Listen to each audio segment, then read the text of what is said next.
welcome again as we bring to you the experts worldwide on various issues that are important for our country. So today we are with Ambassador Faizel Ismail, who is a 20 years of experience practitioner in negotiations, in trade negotiations. He has been the ambassador of South Africa to the World Trade Organization, and he's here with us to talk about trade and negotiations. Thank you very much, Ambassador. Pleasure to be here. So we're talking about the changing landscape internationally. Yes. And of course, Africa has to position itself, for once, in a good position. So what is necessary for Africa to position itself today? I think Africa is already positioning itself. As you know, the world has changed quite dramatically over the last 15 years. If you look at where we were, the continent, in the world economy about 15 years ago, we were still recovering from high levels of debt, low growth rates in Africa, and very few countries were exporting any significant products into the world economy. But as the new century came into being in the early part of this century, we found many African countries beginning to grow their economies, expand their exports into the world economy, and slowly begin to rebuild their industrial base, their agriculture, and start trading with each other. In the early part of the century, African economies had very little trade with each other. And again, this is due to a lot of the history of Africa, because the main products that African countries produced for more than a century are basic agricultural products. Mineral products, in the case of Zambia, it's copper, or agricultural products. So in the case of Kenya, it's tea, or Botswana, it's beef, and country after country, Côte d'Ivoire, it's cocoa. These were the main products of African countries, and they therefore were reaping the lowest value in the value chain of production.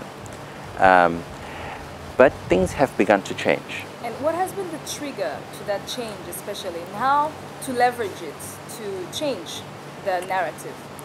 So one of the big reasons for the change in the whole world economy in the last 15 years is the rise of the new, so-called new emerging countries.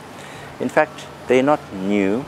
These are old countries that already had a strong presence in the world economy. Countries like China and India have for centuries before been major players until the Industrial Revolution and the process of colonization. But those countries are re-emerging, and in the last 15 years we saw the rise of China. China, of course, was working hard and preparing for at least 20 years. Since the mid-1980s, they began to put in place processes at home to build their industrial base. They started with an EPZ in Shenzhen. So EPZ is an economic processing zone where you make the regulations attractive for investors. You try and bring investors in by offering them some incentives, some security for their investments. And they did this successfully because after about 20 years, they found that they were becoming increasingly significant players in the world trading system. But today, investment is going down because those traditional investors are going into those financial crises. So how do we cope with that? Yes, so of course the growth rates in Africa were very high, averaging about 5% across the continent for almost 7 or 8 years in the last 15 years. Then we found that the whole world, of course, faced a huge economic crisis caused by the United States, the financial crisis in Wall Street. And this reverberated, it spilled over into the rest of the world, and it impacted on developing countries across the world, including, unfortunately, the African countries.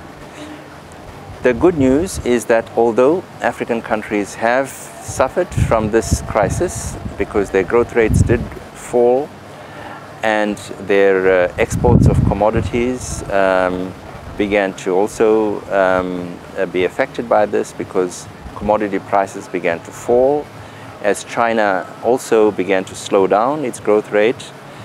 The good news is that a number of African countries have begun to build more sustainable processes of growth that have been able to sustain themselves in spite of the recession. So countries like Ethiopia have been growing at over 11%, notwithstanding the crisis. And then, in our neighborhood, Angola and Mozambique, although the oil crisis and the oil price shocks has reduced Angola's growth rate, but it's still growing. And if you take the oil countries out of the equation, you still have a significant number of African countries that are growing. And the reason for this growth is based on the re-emergence or the rebuilding of manufacturing and value addition. We're talking about building a free trade area on the continent. So some countries are indeed growing, but some others are still lagging behind. So how do we make that development, continental development, possible without having any bottlenecks because of the different developments of the different countries?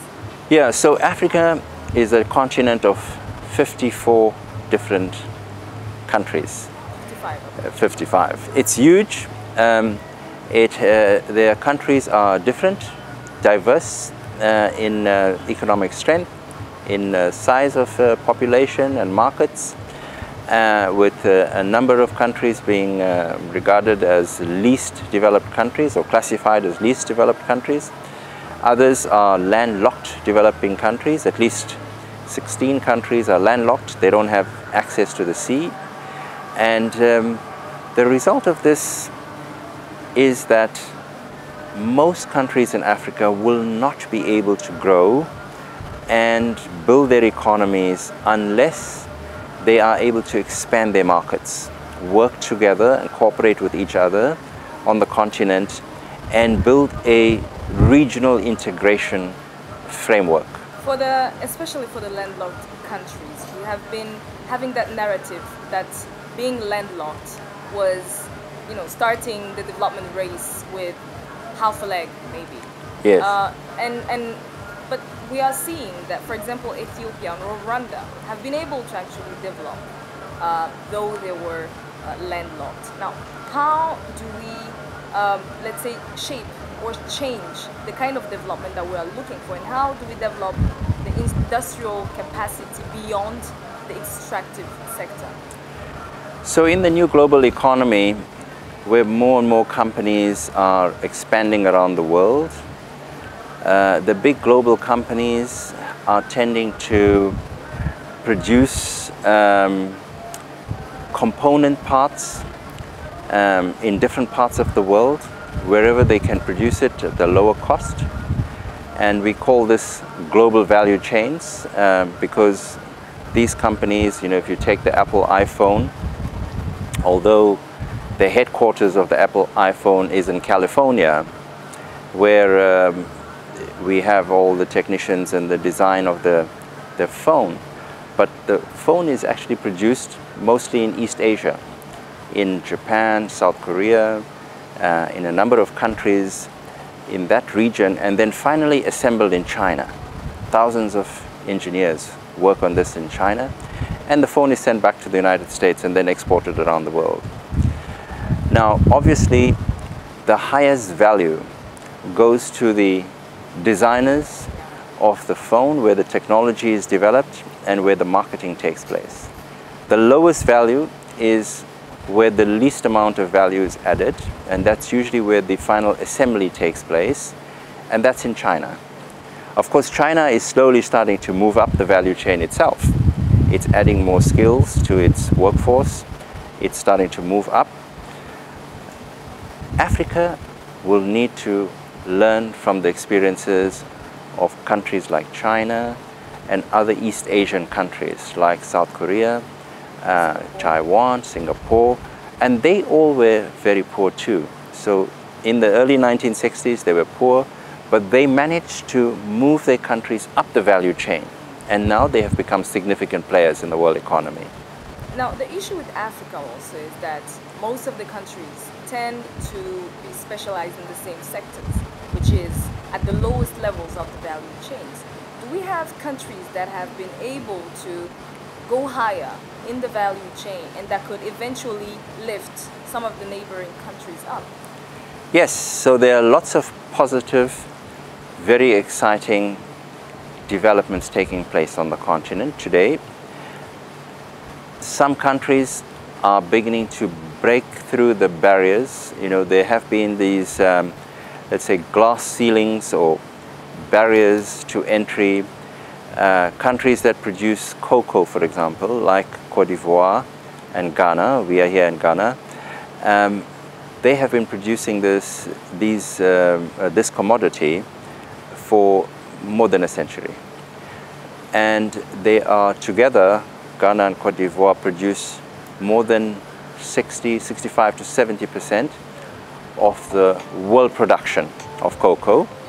And unfortunately, they were not able to move up the value chain. So the next step from producing the cocoa pod is to dry it and grind the cocoa. And after that, you have to turn that cocoa into cocoa paste. And then you make the chocolate, and of course they can be put into a nice packaging and then sent around the world as an export. But you will find, when you look at the numbers and the statistics, the farmers who produce the cocoa pod, they receive about 6 to 7% of the value of the final product that's produced maybe in Switzerland or Belgium or the United States. Now, for the first time, Ghana and Cote d'Ivoire are both now consciously attracting investment. They have been successful. Cote d'Ivoire has just received significant investments from France and Belgium in both grinding of the cocoa pod and the production of cocoa paste. So this is starting to shift them up the value chain. And interestingly, some of the young producers and entrepreneurs in both Cote d'Ivoire and here in Ghana, and I'm still to taste some of the Ghanaian local made chocolate, but I believe that the entrepreneurs are producing high quality, locally designed, made in Africa chocolate. And I'll be very happy to taste that, and I hope this afternoon I'll have a chance to do that. So Africa, that's a positive story of how Africa is beginning to break through the boundaries. There are many examples. So Rwanda, of course, has some very exciting, I think, new innovative experiences. If you look at the tourism sector, Rwanda has done some amazing things in guerrilla viewing, and you have started from almost a zero base where there was no significant tourist attraction, and now you're known all over the world as a country to come to if you want to view gorillas in their natural state. And you've built up the infrastructure. You've heard that you have built up a school to teach people involved in the industry, the hospitality industry, and you are working to contribute services for tourists at each stage of the value chain, so that when they come to Rwanda, they can live in a nice place, as close as possible to the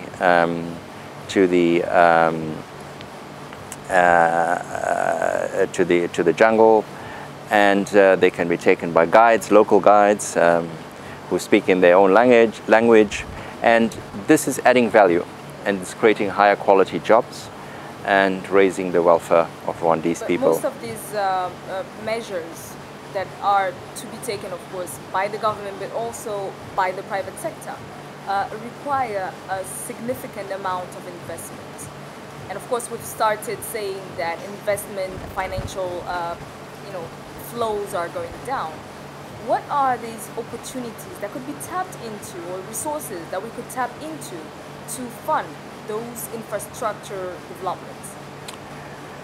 There are many examples where countries have taken initiatives, where there were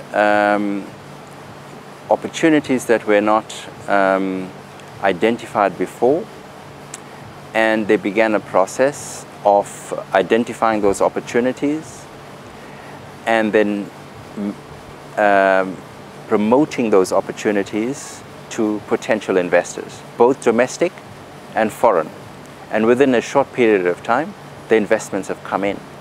So let's take a good example of floriculture, or cut flowers, in Ethiopia. So Ethiopia, about 10 years ago, had no cut flower industry, commercial cut flower industry. Kenya, of course, is Africa's leader in cut flowers, but they started from zero. They identified it as an opportunity. They could produce it. They started providing some incentives for local investors. They went to the center of the world's floriculture industry, which is in the Netherlands.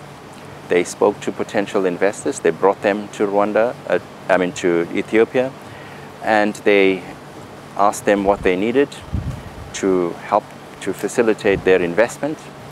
And today, Ethiopia is the second largest producer of cut flowers in Africa. So the investors came in. They attracted the investors. Ethiopia, in that case, also had to take a number of measures to promote the exports of its flowers, and to provide the infrastructure. So, as you know, with cut flowers, you have to transport it overnight to the markets so that they arrive fresh, and people go and buy it and take it to their loved ones and take it home, and they're prepared to pay for it. So the most important thing is the transport. And Ethiopian Airlines, the Ethiopian government bought a number of new planes and made these available to the industry. So government needs to intervene. They need to identify the opportunity. They need to interact with business, both domestic and foreign, and the money will come, the investment will come. Wonderful. That will be the last word. Thank you very much for your resources. Pleasure.